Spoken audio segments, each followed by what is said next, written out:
All right, we're gonna have some fun today because this is a really, really, really cool topic, and it's a reality, and it's a game changer. The question is, when is it a game changer? What game isn't changing, and how do we play in a game? Right? Is an interesting thing. Let's talk. Let's start high level with NFTs and talk about what they are and what are they being used for now? How do we see them coming into our space? And then I'll talk some real life example of how we're using it in our space, because I'm in the middle of a transaction like this right now for us to take advantage of. So let's rewind and go 30,000 feet up, and let's start talking. So how do you want to intro NFTs?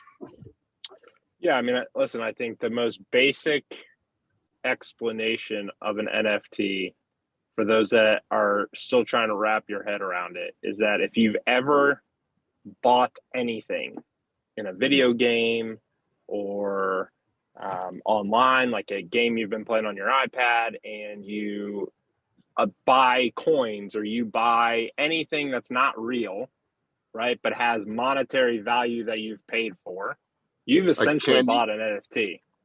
Like you closet Candy Crushers and Farmvillers and all that stuff. Exactly, right? I watch my kids do it. Like this is why I know it's here to stay, because watch anyone who plays Fortnite. They buy a skin. What is a skin? In the game, right? It's a costume that they wear in the game. But they buy money, they take real dollars, and they put that in there. Why? It doesn't give them any actual physical value.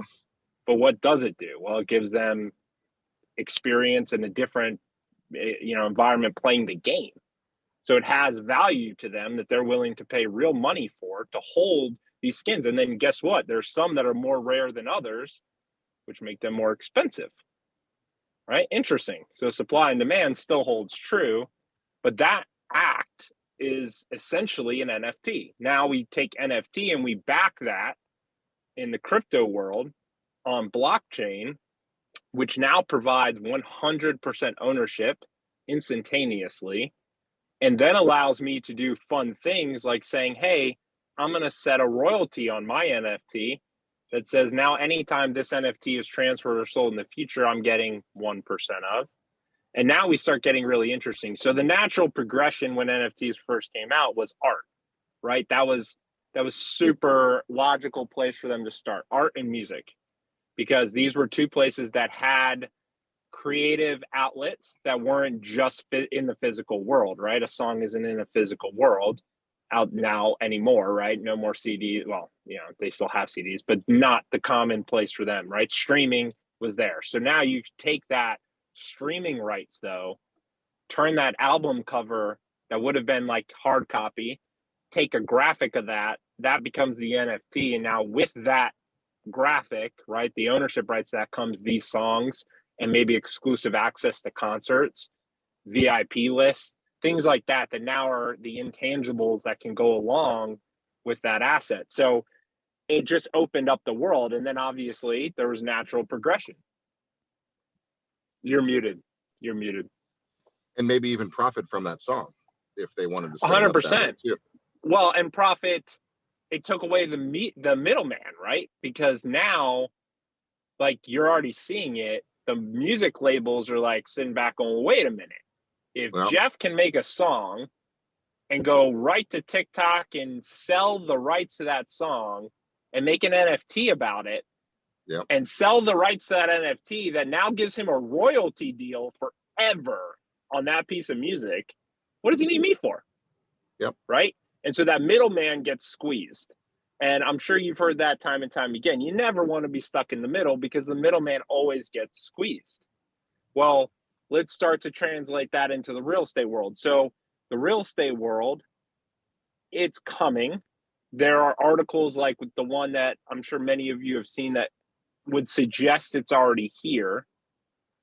I would argue it's not here in the way that it will be in the future, right? It's partially here. And the reason it's partially here is the only thing keeping it from being fully here is legislature, right? There's not enough regulation right now and laws around how do we regulate and tax it.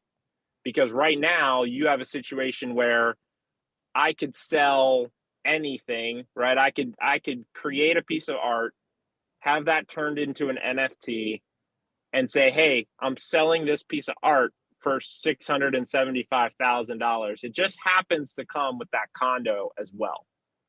Well, that's great, but how do I tax that, right? So you have a smart contract, which is essentially what that article was.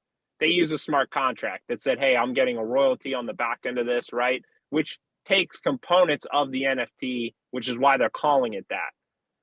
I would argue, though, that it's not really how NFTs operate because it's just a smart contract, which have existed for years.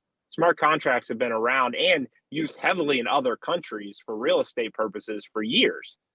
The difference is that that smart contract really doesn't, it's not truly using an NFT, because the NFT is where, on the blockchain side of it, it's where things are going to change. That's where title, in my opinion, is going to change drastically, right? Because now, instead of you having this long drawn out title process, ownership and authenticity are going to be immediate, because you're going to know immediately if there's a lien on the property. You're going to know immediately who owns it. You're going to know when they bought it, how much they paid, what the royalty, like instantaneous. It's all going to be documented on the blockchain, which is not the case now, which is why we have title search and title insurance and all this stuff. So I think that title process is going to be completely disrupted and changed for the better, right? So there's a lot of things about that that can happen. Now, the challenge is still, and I think where the regulatory side of this is going to get really interesting, is it's still really dangerous from a laundering perspective. Like that's why the regulation is so important, right? We've got to be able to tax it. We've got to be able to track it. There's things on the back end that I think are going to hold up this from becoming truly mainstream. But that's the premise, right? The premise is that I could take any asset, digital asset, attach physical real life things to it, and sell it forever. So like in my head, think about in the future, you're a big builder, you're WCI Homes, and you're building a new master community, and you go into that community and say, hey, we're going to build 400 homes, but we're going to sell all 400 homes. We're going to sell the floor plan. The digital floor plan is going to be the NFT.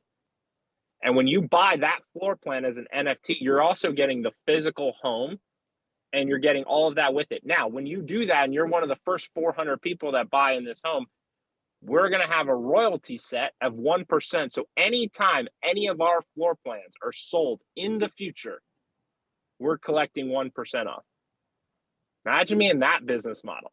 And then imagine being able to go as an incentive to the buyer and say, hey, the first 50 people who buy in this community, I'm giving you the royalty. So now when I build that home, Jeff comes to me and buys it and builds his home. Jeff now gets a 1% royalty forever on that home. So when he sells it, and then 10 years later, somebody else sells it, and then 10 years out, somebody else sells it, he's getting a check for 1% every time that home flips. That's what's coming. We're just not quite there yet, right? So what are your thoughts? All right, let's back that up, because yes, I see a lot. Here's what I think the driving force is here. It's the Amazonification, right? If you want to create that word of real estate. We are so used to the one-click world, and everybody's loves it, and you get frustrated. I don't know about you. When you find something online and you have to enter your information, it pisses you off, right? You should be able to click one button, click your double click the side of your phone with Apple Pay, and everything's bought, right? One button, one click, Amazon, Apple Pay, Google Pay, whatever you're using on that one. And then everything in the middle, or that delays you, is aggravating. And that's not going to stop, right? This is all about streamlining, and it will be streamlined. And this will streamline it. It's here. There's just a couple different components that need to be figured out, but they're going to be figured out. And let's talk about a couple of those things, for example, because let's talk about the pros, and then we'll talk about the cons. The pros is it streamlines, man. I mean, right now you got to wait 10 days for municipal lien search. Like, come on. Yeah. Is that real? That's not necessary. You gotta You've got to go figure out all kinds of other things. You got to wait for this to happen and this to happen and other people to do something. Anytime you're relying on another person, that segment of a transaction will be eliminated in the future, in the near future, like in the next decade. Everybody in the middle is in deep trouble, right, with blockchain, right? Because it's just going to be instantaneous speed of this. Now, here's the issue. We all want to be able to say, hey, Mike, let me buy your house. Click here. I'm going to go into my crypto wallet, right, my digital wallet, and transfer cryptocurrency, right? I'll transfer you my Ethereum or my Cardano or my Bitcoin or whatever I want to do to you, instantaneous. And it doesn't, there's not a 10-day hold at the bank on my check, right? That all these things are so stupid and are going away. And soon it will be, I would like to buy your home, transfer into my wallet, into your wallet, enter your address for your wallet, click, done, over, right? Now, when that happens, there's a lot of people cut out of the transaction. Yep. But a lot. Now, that's not here yet, but it's certainly coming. Certainly coming. Now, there's a couple of issues that need to be figured out, right? You've got to, now we are able to close properties with cryptocurrencies right now, right? Sounds cool, right? But really it's not, because we can convert it into USD, right? So it's not really trading with cryptocurrency. You could use cryptocurrency to transfer. And it's still dangerous to do it in many ways because of the volatility of the cryptocurrency, right? So, we've all seen it. Anyone who's invested in it, like I know you are, I am, you've seen the volatility of it. And, there's time and a place to take that risk, right? You've seen the articles like, Odell Beckham takes, his entire 2022 salary in Bitcoin. Yeah, well, what they didn't tell you was, number one, Coinbase paid him like $25 million to say he was doing that. Number two was he's already very wealthy. So whether that goes up or down, he didn't need that particular dollars right now, right? So the challenge you have when you're looking at a physical transaction, which is why I believe it still has not been taken mainstream as far as purchases, is that if I were to use that on a house, it may cover the dollar. Maybe I'm getting a deal, right? Maybe I buy that house now and that actually went down, or maybe crypto goes up, and therefore there's so much volatility that it's risky. And so they're locking it in. It's got to be a very quick amount of time, finite amount of time for that deal to close to make it happen. And then all of it's getting converted back into US dollars, which will not be the case in the future. So there's still it's one of those things where it's like cool to say you're doing it, but it's not very practical for that to be used in an everyday transaction yet. But it's coming. Well, and there's things that they haven't figured out yet how to deal with, right? Lien searches are one. How about a mortgage search? Now, if I go to buy Mike's property and click a button, I'm buying that property, but everything that goes with it. But I really do need to figure out how many mortgages are on that property. Did they get paid off? Are they truly free and clear? When he put the fence up, did he pay the fence guy, or is there still a mechanic's lien on that property? When he had his plumbing done 3 years ago, did he ever satisfy?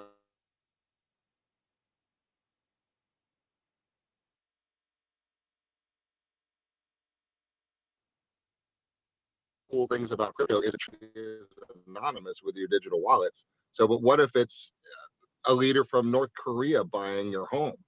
You can't sell it to the leader in North Korea. There's international sanctions on people that you can get deep in trouble to sell into people from certain places in the world that have major sanctions placed on them, right? So I for one wouldn't want to be the guy that got in trouble for something like that. So there's still a lot of big question marks that need to be figured out, but it's coming, right? So what we need to be is aware of what it actually is. And let me tell you kind of how we're evolving from our standpoint and what we're actually doing. So a friend of mine now has become a good friend of mine. He's an investor in our new Marriott project over here in Madeira Beach. And one of the reasons why he's an investor on it is because he and I have a lot of same ideas and thoughts as far as NFTs and cryptos and the whole blockchain side of the world, because I'm intrigued by it and I read a lot and I'm learning about it. So this guy is kind of the Rain Man of crypto. It's really, and I mean in the best way possible. I think he's brilliant in how he's figured this out. He's traded very well, and has made a ridiculous amount of money by following his trades. So when we started talking about this, and we actually met at a blockchain Bitcoin event, right? Actually, not true. I met through an investor in another project that we're doing that he wanted to come in on. So then he went to that, and we connected at that event, and then we started talking with people in the blockchain NFT world. This is a while back, and figured out who's doing what and how can you do it and what's going on. So we, conference call after Zoom. Craig's been in on these Zooms. You've been in on some of these Zooms, and just trying to figure out where's the evolution. Where do you start? Because this is, I'll go from a seller perspective, and then we'll go from a buyer perspective, right? So from my seller perspective, the reason why this is intriguing to me is because a lot of reasons. Number one, the buyer pool gets dramatically larger because the increments that I'm able to sell become dramatically smaller, right? If we were to sell a project or a house, right, for that matter, because I'll tell you the evolution in a second, to a bunch of people for small dollar values, it's a lot easier sale than 2 or 3 people for a large dollar value. Because as for example, what we do with our projects right now is we go to the CRGs, right, certified rich guys, and we say, hey, we're doing this offering. We got a $2 million minimum buy-in. Do you want in? And we've got a little Rolodex people we call to, and they say yes, because we have good projects. And then, this particular last one, we rolled it down to $50,000 increments because I wanted to get more people involved. Perfect example. That typically wouldn't be able to get involved in a transaction like this because they don't have $2 million to put into a project. So I think it's not fair that only $2 million people get to buy into projects, so that only $50,000 people get to buy into projects, because I think that everybody deserves the ability to get rich and have fun and make money, right? So the driving force for me, and when I was talking with Alex, who's one of our investors and a friend, we were actually at John's Pass having lunch, and I said, our waitress should be able to own a piece of this Marriott, right? I believe it's fundamentally proper to allow her, not that she has to, but she should be able to buy into the things that we're buying into, because I just think it's fair, right? It's better. And from a seller perspective, it's a lot more fun, because if we have 20 rich guys that put in a couple $1 million to get a project going, I got 20 guys who are already rich. They're just going to get richer. They don't really even care. But if, for example, the buy-in was $1,000, right? A lot of people can do that, or say it's $500 for that matter. And then a lot of people can buy in. Now everybody would have a little bit of ownership in an entire resort. So every time, in essence, somebody bought a pina colada at a pool for $20, and there's a $18 profit margin on it, and it flows back to the bottom line, a fraction of that money would end up into the digital wallet of the person that put in money into the project, right? Which is significant, right? When you look at a percentage of return to more people. Right now, we can't really do that right now because I'm going through the process of it. We can, but it's really, really, really, really, really prohibitive, right? So you have to do an SEC filing. You have to register an SEC Reg A Plus, which is basically taking a company public, by the way, and organize a real estate development as a publicly traded company that allows you to allow the waitress to invest small bits of money into a project. That's doable, but not really, because it's several hundred thousands of dollars and many, many, many, many months in order to do this, because the SEC and regulation is in the way. But as you can see, it's going to happen. It's going to happen. And we could still do it. And we're considering doing it, but we just moved to another plan, which I'll show you. But do you guys see this? Do you see the benefit of doing something like this, right? Far right. Let's be a seller, for example, from a real estate perspective, from a quote developer perspective. I would much rather have 8,000 people in Tampa or around the world be a partner in a resort, because they're partners. They're going to be TikTok, and they're going to be Instagram, they'll be Facebook, they'll be talking about it, they'll be bragging about it. They'll be coming to the place, they'll be hanging in the cabanas, they'll be walking around stunting the stuff as the owner of a resort, right?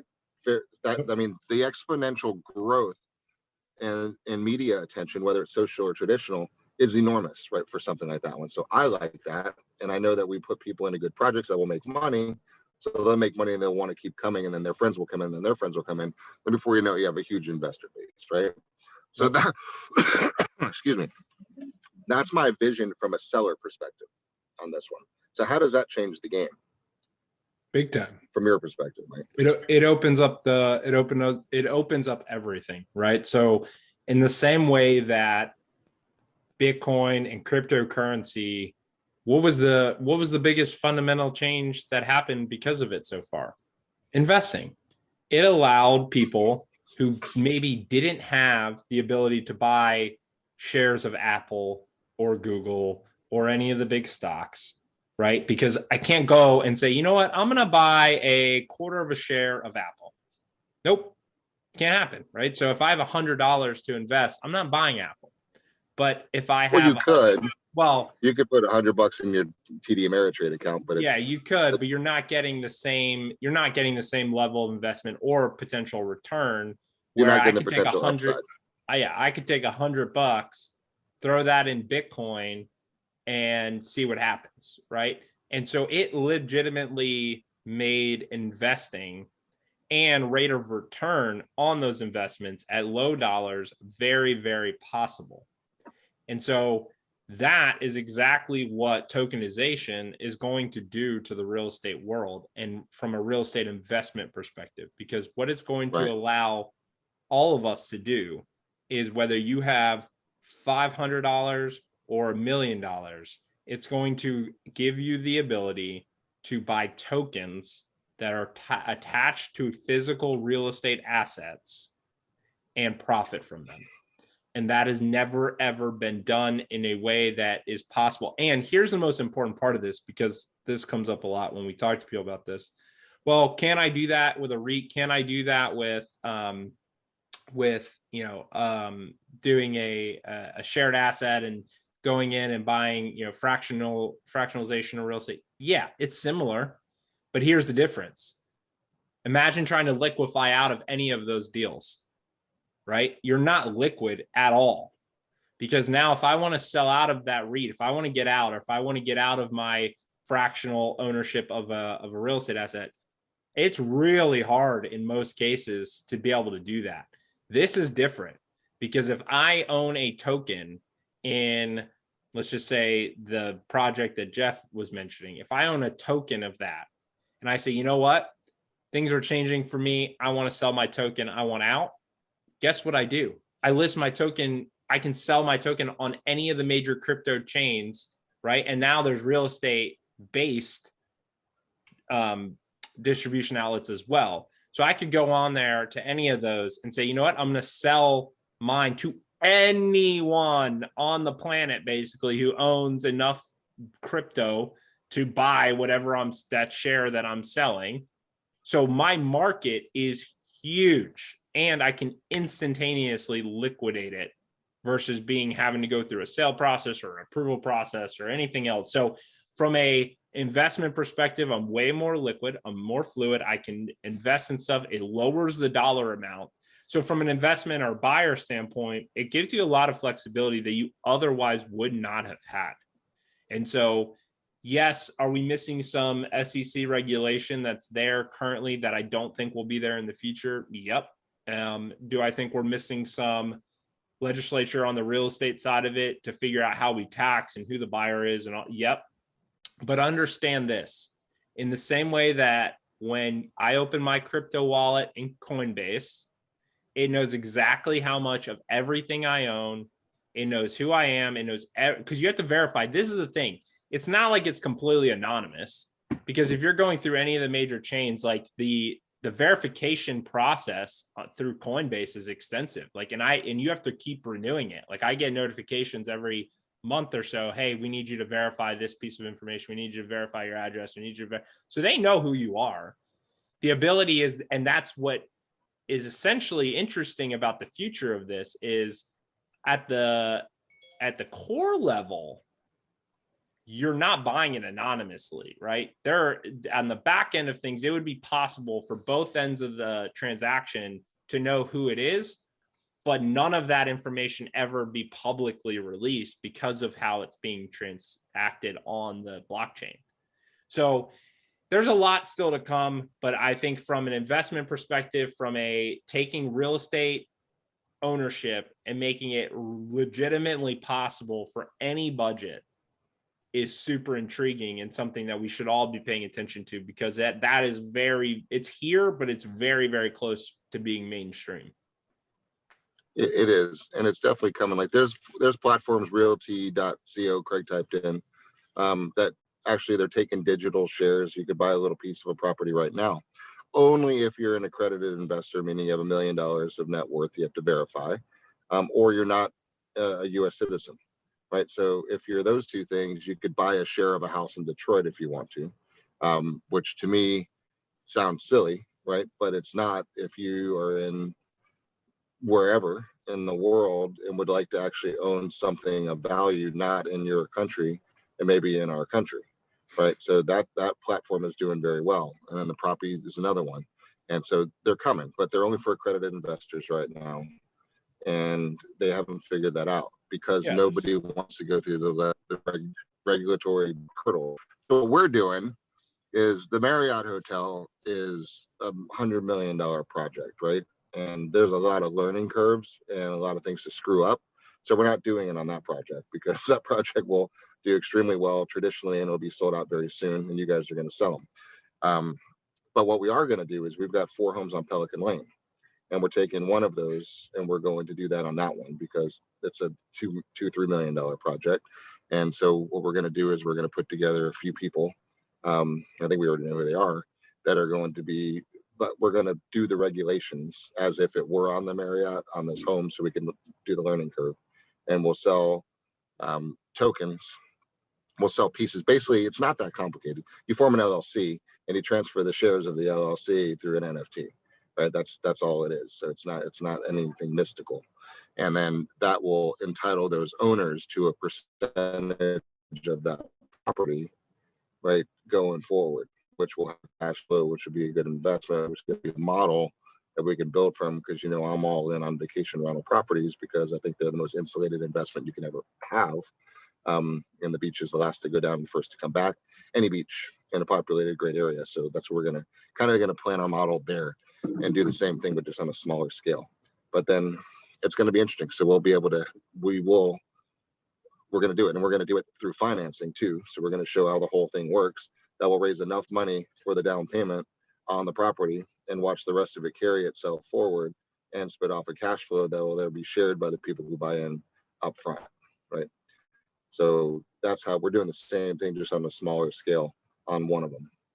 It's going to be interesting. So we'll document this and watch all the processes on how it goes. Where are the bottlenecks in the process? Where's the, oh shit, I didn't know about that along the ways, which I'm sure there are some. I'm sure there are many.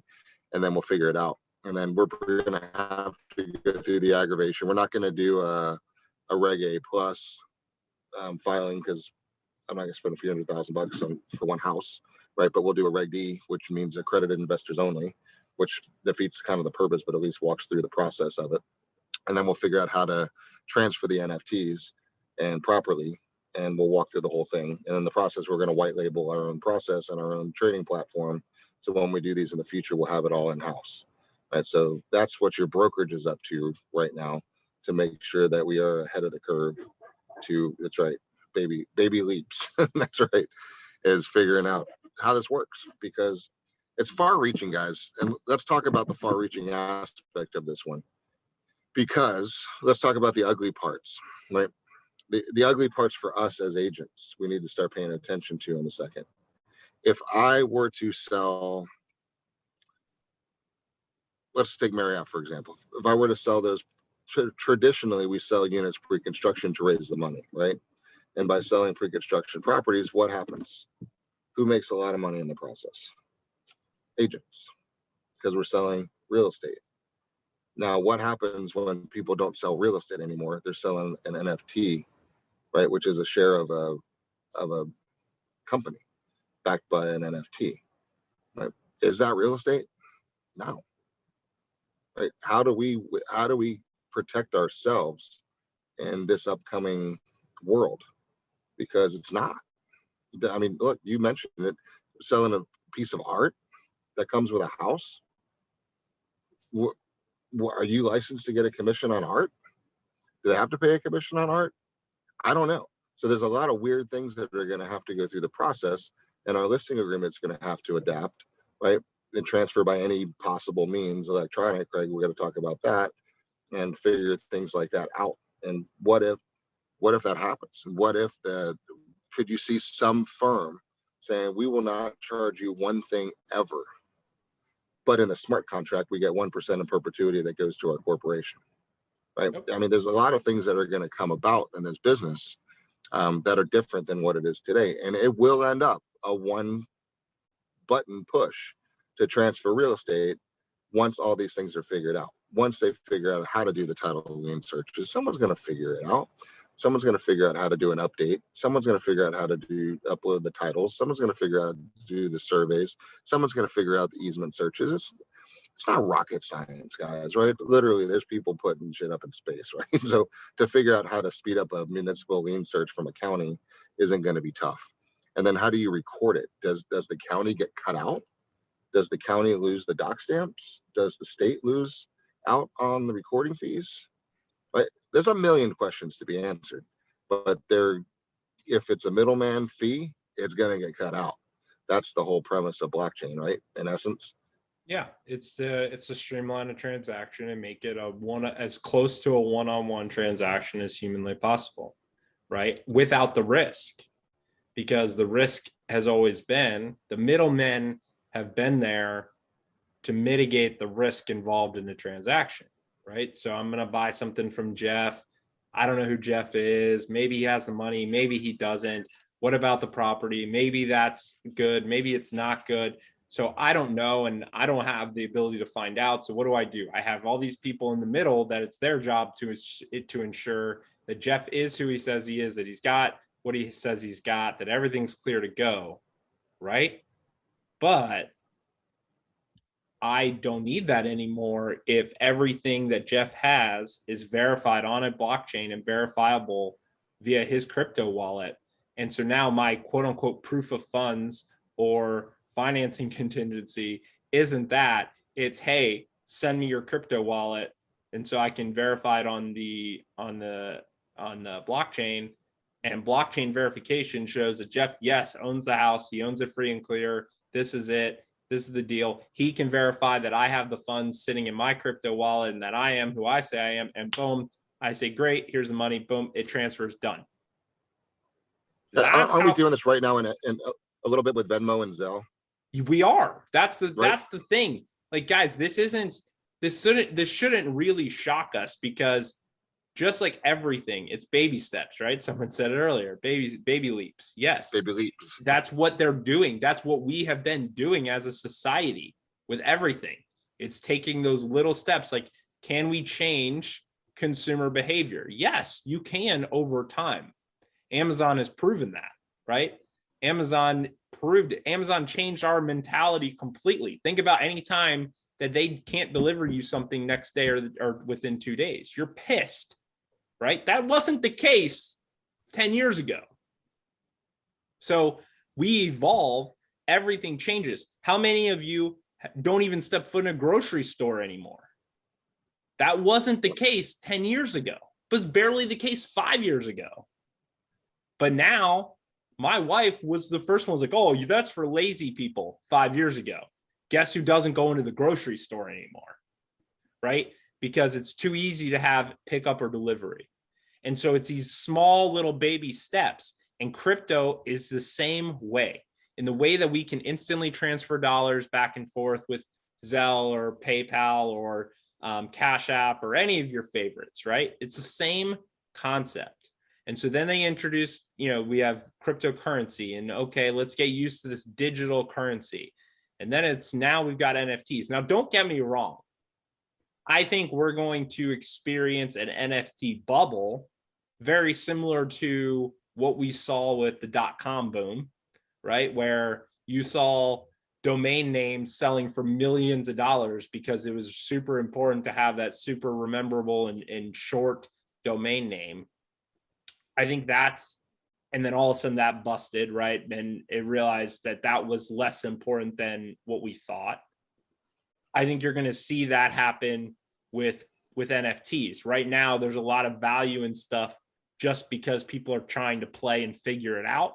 And I do think we're going to see a little bit of an NFT bubble where some of the stuff isn't as valuable as maybe people thought, and there isn't as big of a secondary market for some of this stuff as people thought. And then the other challenge you have right now in the NFT space, especially, is the reason we're seeing some of the pricing you're seeing, the reason you're seeing art sell for $60 million, digital art. And you're like, what in the world? What, how, why? Well, what we've come to find out, and there's been a lot of articles about this, that you have a lot of very wealthy people that are now being advised from their accountants saying, hey, Jeff, listen, hey man, you made like $800 million last year. We got to buy something and put it somewhere for tax purposes. So if you go spend like, I don't know, $50-60 million on that rare NFT, there's probably some tax write-offs we'll be able to take from that. And sure, maybe it doesn't go up, but you're going to spend it anyway. So why don't you go do that? You're seeing a lot of extremely wealthy people use NFT purchases to get around taxes. So what does that do? Well, it drives up pricing, and it creates this perceived market that may not truly be there on all aspects, right? So you're going to see a little bit of a bubble. So do not mistake that, though, for, when you start seeing the New York Times run an article that, NFT bubble bursts and people lose money. Don't take that as like NFTs are gone or didn't work. No, it's the same thing as Web 2.0.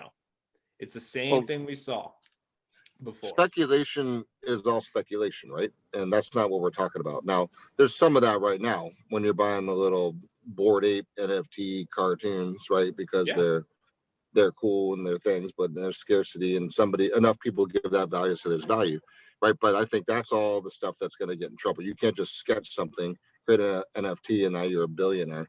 You can't just go start your own token coin and value it at 0.00000000000000002, right? And then think you're going to become a gazillionaire, right? There's a lot of different places in there. Eventually, some of that will happen in the early stage, but eventually you're going to have some substance, right? Just like there's got to be real value. Yeah. A company trades on the value of the company, right? Like what we're talking about is trading the value of the income of a resort, right? Yep. That's a flow through bottom line EBITDA number that this property will generate X dollars per year, and it's owned by X number of people at X percent. Therefore, each percent equals X dollars per year.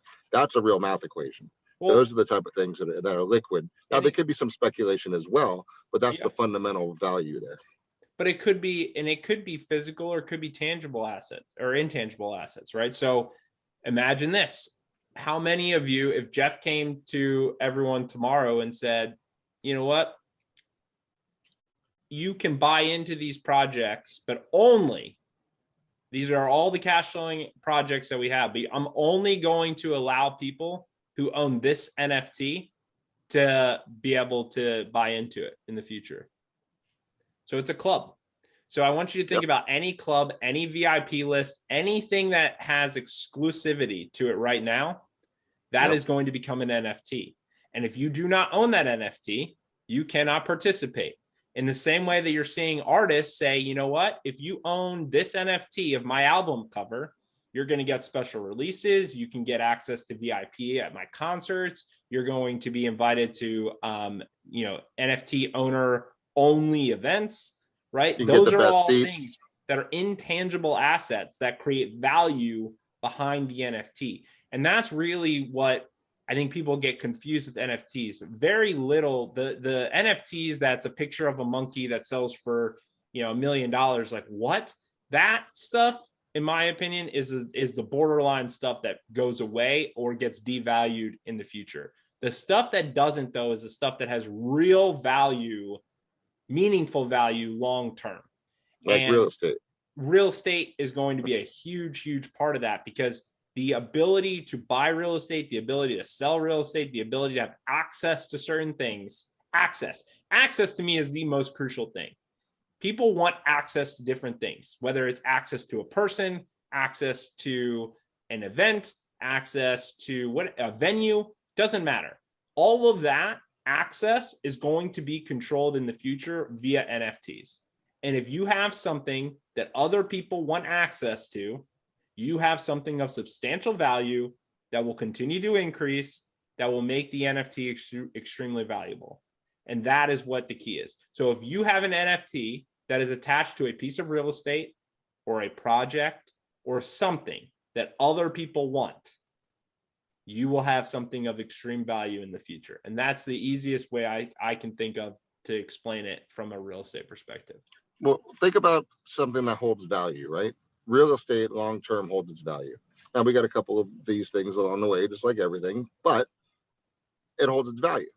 So if you have a property that brings in $100,000 a year in income, and you have 1,000 people that own a share of it, what's the share worth? $100, right? It's pretty simple. That's what the market value of that cash flow would be. Now, does real estate appreciate? And it always has beat inflation. It's always beat inflation. No matter from the history of recording of time, real estate's beat inflation. So if you were somebody who was looking to put some money somewhere as a hedge against inflation, that's what real estate is, guys. Right? That's why real estate is going to be an extremely enticing purchase for a lot of people, especially when it becomes streamlined. And then if you've got 50 grand and you live in Istanbul, and you can buy a share of a house in Margaritaville, Orlando, right? Now, not speculative value. Like fractional ownership is all bullshit, right? You take a $1 million house and you sell a fraction, you total the fractions and it's $2 million. That's a house of cards that will crumble because it's not worth it, right? But if you take a piece of property that's worth $1 million and you divide it by the number of people and each person has their share, that's real value. Right, that's the things I'm talking about. I'm not talking about all this weird stuff that's going to flash and crash, right? I'm talking about the reality of real estate being an amazing store of value held long term is what we're talking about. That's consistent and steady across the board. So that's what I'm saying. Especially for investing in income generating properties, right? Because how many times have you seen an investment opportunity where they come to you? It doesn't even have to be our short term stuff, but you see stuff all the time that says, hey, this property here is coming with a tenant that produces $100,000 a year in rental income, and they're selling the property though for $500,000. So essentially you're buying 5 years worth of that rental income. But maybe I don't have 5 years worth of that rental income, but I want to buy some of it because it's income. And I know it's income and it's secured income by that renter coming in, right? I want to buy it, but I don't have the 500,000. But now what if I didn't have to buy all 500,000 and I could buy 10% of that?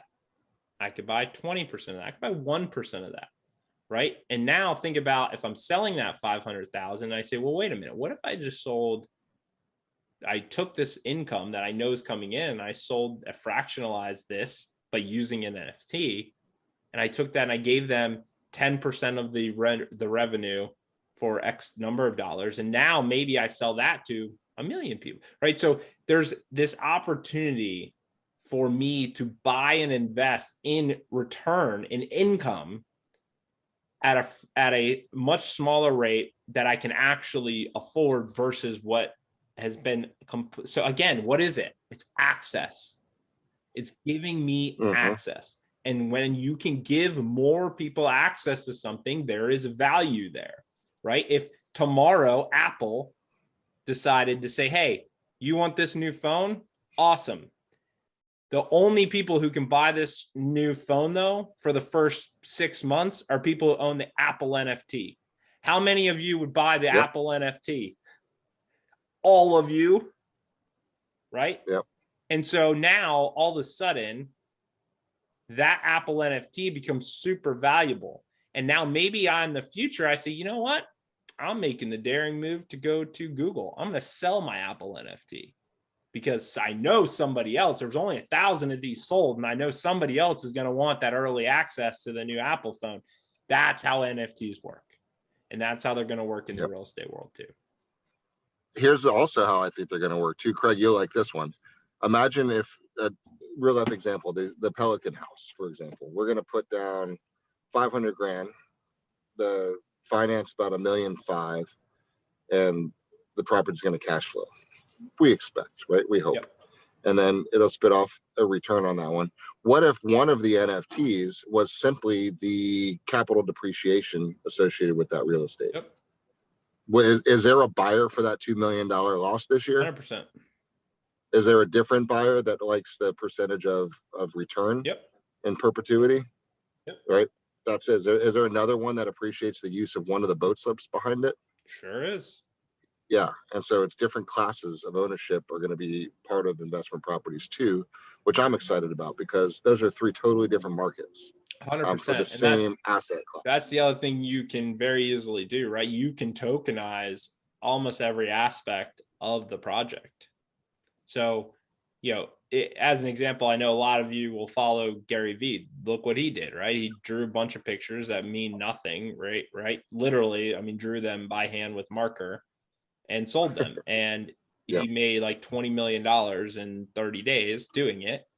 And not only because of the initial sales, but because of the resales of people who had bought them and then flipped them. But why were they so valuable? Did anyone really want his little snake that he drew in marker that looked like a kindergartner drew it? No, that had nothing to do with it. But it was the fact of all the value that came behind that. And what he did was he had 30 different ones that all gave different access to different parts of him and his enterprises and his business, right? So some were meetings in person, some were dinners, some were this, some were business. So he was able to take what he does, fractionalize out what he does, and then build an NFT specifically for that piece of it, which is exactly what Tony Robbins will do. Yeah, right? Tony Robbins will do the same thing with his platinum club and his gold 100%. Club and this, that, and the other. If you're I guarantee you in the next 5 years, if you want to go to a Tony Robbins event, you will not be able to unless you own the Tony Robbins NFT. Exclusive access to certain gear and all kinds of stuff. Happen. It's going to be, and there will be multiple versions of that NFT. There will be, you want VIP, you want to meet Tony? That's this NFT. You want VIP access to the event? That's this NFT. You want to just be able to buy a ticket? That's this NFT. But your ticket to the event, your ticket to a concert, your ticket to go watch your favorite sports team, your season tickets to the Bucks or the Lightning will be NFTs. And you will not be able to buy season tickets in the future unless you are a holder of that NFT. Like, this is where it's all headed, guys. So the nice thing is a lot of those other things are going to come first. And those are going to be your baby steps into how it's going to work in real estate. So the main reason I wanted to have this conversation today, a lot of you saw those articles. A lot of you, I think, are a little confused. Just want some clarity on what the NFTs are. I think that transaction was a little misleading. I think that was very much driven around, let's see if we can get some publicity, which it worked, right. Around buzzwords of using NFT, blah, blah, blah, blah, blah. But it worked and it got attention. What I more so want is start playing in this, start getting used to it, start taking your baby steps now, because I do think we're a little bit out before it becomes part of your everyday reality as far as real estate goes. But if you can start figuring out what you can benefit from, doing some research, maybe buying some low dollar NFTs just to taste it, just to experiment it, just to give and pay attention to how others are using it. Because I promise you, it's going to become a very much part of your everyday stuff, your season tickets, your tickets to concerts, your events. No question in the next few years, your access to go to 121 will be an NFT, right? Like it's how it's going.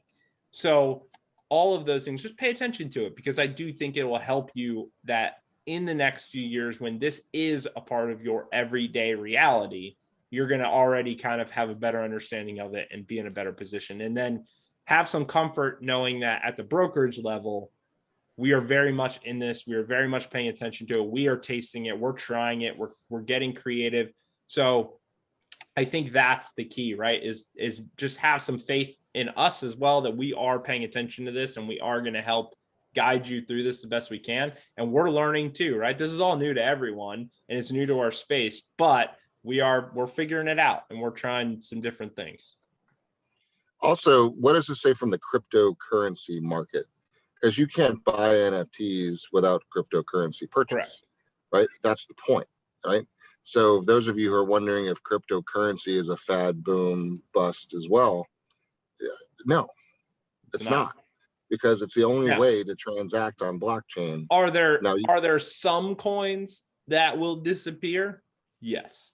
Right? absolutely. But your big and they're not ones, coins. They're not coins. Correct. They're really companies. They're really software companies you're investing in. Correct. Right. In essence, that's really what they are. If you're investing in the backup behind the token, right? That's what you're buying. Like, what does it bring to the platform, and which platform does it bring value to? Is it just Cardano? like you Is have, it Ethereum? just like you have stocks and then penny stocks. Yeah. The same thing, right? You've got your mainstays, and then you've got these other guys down here that maybe if you guess right and you get the right penny stock, that's right, you might make a few $1 million. That's right.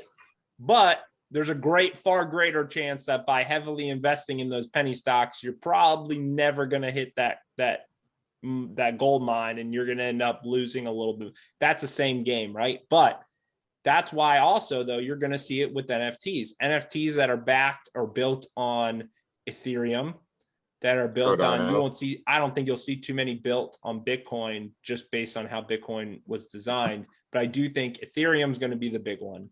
And so if you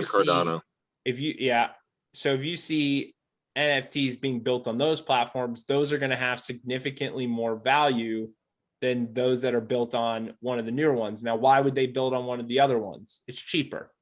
It's more expensive to build on Ethereum. But just like land, right? It's more expensive to build on the beach. But when you build on the beach, there's more value there long term, right? I mean, it's the same concept. So you're going to see that. You're going to see stuff being built on less expensive platforms, less expensive blockchains that don't perform or hold value quite as well.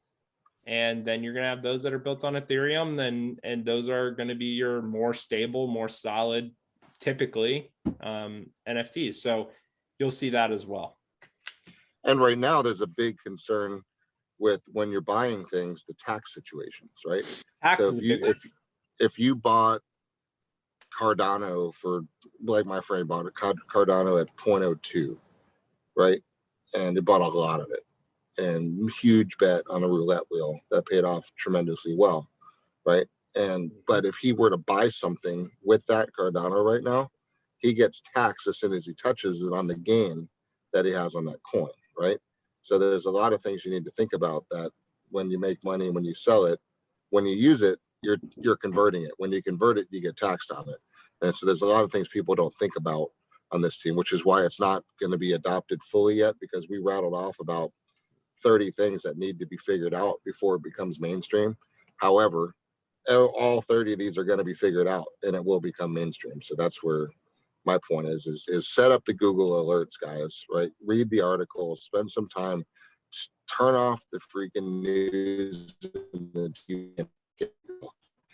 If it becomes a passion, if it doesn't, you need to be able to talk about it. Because when you're driving buyers around this weekend and they say, hey, what about that NFT sale? And you're like, hell, you can't do that. You've got to say, interesting. Well, here's my perspective on that. What do you think? Right? You got to be able to talk. This is your field. This is your specialty. This is your expertise, guys. This is in your industry. You need to know about it. So read up, watch some YouTubes, read some Google articles, just pay attention and learn, right? This is the wild, wild west. It's brand new, guys. In essence, it's a few years old, but it's brand new, and it hasn't even been figured out yet. So you're on the forefront of something cool, and it's gonna streamline and transfer our business, right? And probably change the way we handle business ourselves, which is great. And so everything innovates, and we'll be there on the leading edge, and we'll figure out how to stay in the middle of the transactions, right? Maybe not in the middle of them, because there is not going to be a middle of a transaction, but an informative, innovative part of them that brings value, which is what our number one role is to continue to bring value. Because you're still going to have to educate, empower, educate, and encourage, no matter what the functional transference of value is, right? Yep. It doesn't matter. We don't care if it's a clean title search or if it's an NFT. Our core job doesn't change. The fundamental aspects of how it's transacted probably will. Yeah. No, I think it will. And, Mike Clement asked, who does the marketing? Well, the harsh reality of that is consumers are already doing it, and they're going to continue to do it, which is they're going to own their own search process, right? We play a very light role most of the time in the actual home search. Zillow and realtor.com have owned that. And in the future, it will be platforms that are already in existence, like, realty.co and things that are already crypto based, that are real estate focused. And you're going to see more of those pop up. Now, do I think Zillow and realtor.com will make major acquisitions of those platforms? Yes, I do. But basically the difference will be when I click on that home, I'm going to already know who owns it. I'm going to know in the future, I'm going to be able to legitimately go party to party, one-on-one, and make that purchase potentially. And so we have wallet to wallet. Right, wallet to wallet. So we have to understand that our role will certainly be changing in the future. Our role as agents will change. The value proposition we bring will change. But are you going to be needed to market a property? I'm not convinced. I think that there's yes and no, right? I just think there's your role in marketing that property is going to change.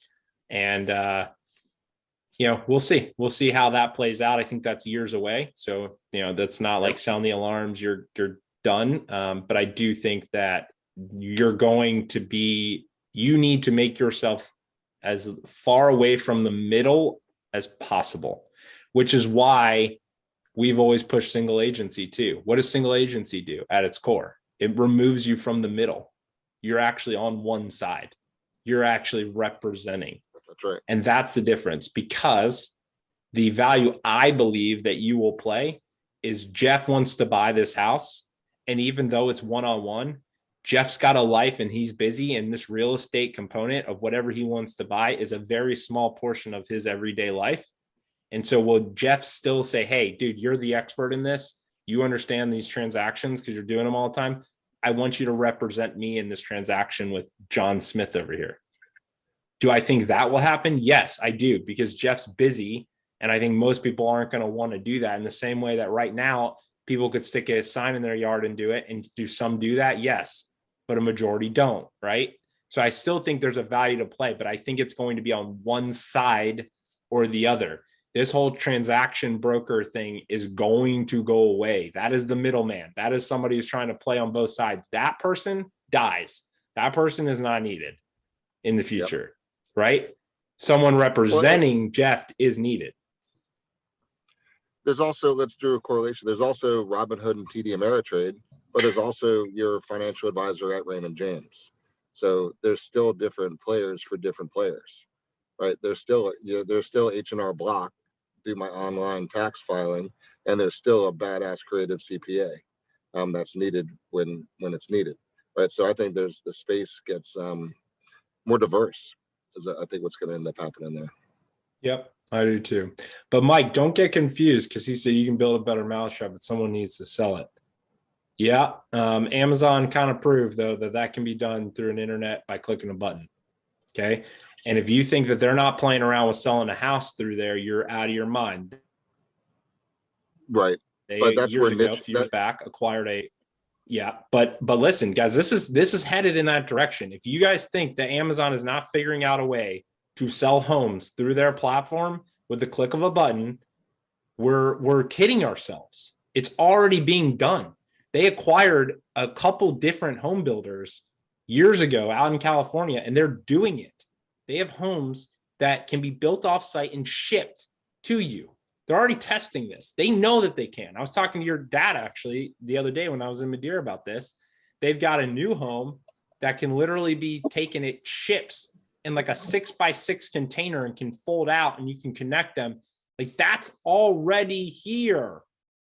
So that is happening. And so you necessarily won't need somebody to market it. They're going to be able, if I want to sell my house, I'm going to be able to put it on a major platform, crypto platform, and have a ton of people that want to buy it instantly. But again, it's still time consuming. How do I pick which one? What if 17 Jeffs come to me? Which one's the right one? Which one do I say yes to? Which one actually has the money? Who's going to go through their crypto wallets? Who's going to do that? Is the time consuming part. That is the reason that Jeff's going to say, hey, Mike, can you represent me in this? Right? That's the difference. You're on mute. Yeah, Craig just wrote it's the same thing as Fizbo's on Zillow on that aspect. Yeah. All right, 9:30, 9:32. Time flies when we're having fun. We could go on for hours on this one because it's a fun, exciting change coming up. But hopefully you guys got a little bit of information and hopefully a little nudge to learn some more, right? And it's at your fingertips, guys. It's up to you to pay attention to that. So thanks for your time and have the best week you've ever possibly have. Might as well. That's it. Go crush it. See you guys. See ya. Bye-bye.